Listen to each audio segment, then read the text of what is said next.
I grew up in a small village in Flanders, and my father was an architect and he was doing quite well. And I grew up in a time that everything was possible. So we had a big house, we had the first color television in the village, we had two cars. I remember when I became 13, 14 years old, I started to question things. And I remember especially when there was the coup in Chile when Allende was thrown up because of the military coup there.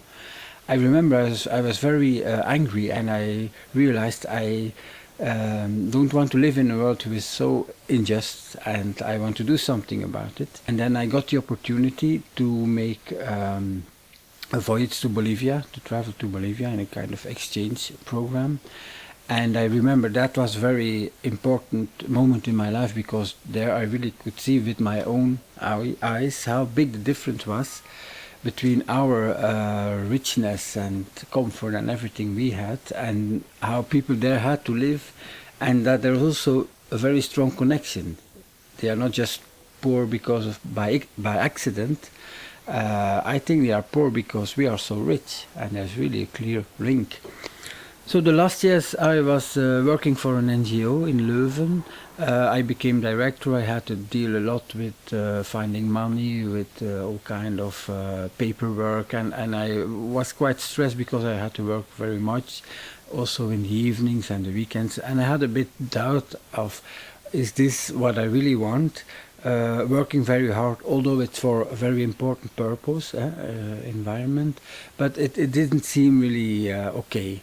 And in the same time, more and more I became aware of the fact that our way of living, it has to change drastically, but it's very difficult to do that if you have to work so hard.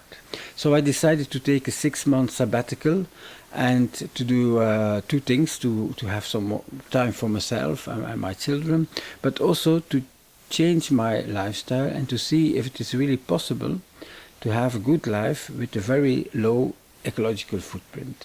And then I started to see what can I change in my life, talking about food, about energy, about mobility, holidays, everything in fact, and to find always the best solution if you look at it in an ecological way.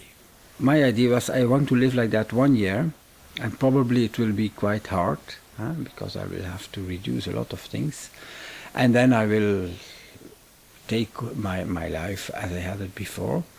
But after 1 year I realized that it is possible to have a good life, and that it is much cheaper. I think it's healthier to live like that, and it's more social. So I noticed that having this kind of ecological lifestyle has a lot of advantages.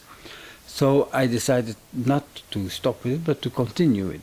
I noticed that some things were hard, but other things were quite easy. Like, for example, on food. Of course, I decided to stop eating meat and fish because they are having a heavy impact on the ecological footprint. I decided to go for local food, seasonal food. So that's quite possible. That's not really difficult, but you can go even further than that. So, for example, I tried to live for 1 month vegan, and that for me was also a bit too difficult. So after 1 month I decided, well, I will eat sometimes some milk and cheese because it becomes a bit too hard for me. So it was finding a kind of balance between what's the best for environment and what's okay for me. So and some of the things I started, like collecting rainwater to use for the toilet. And of course I have no automatic system here, so I have to get 2 buckets of rainwater once or twice a day.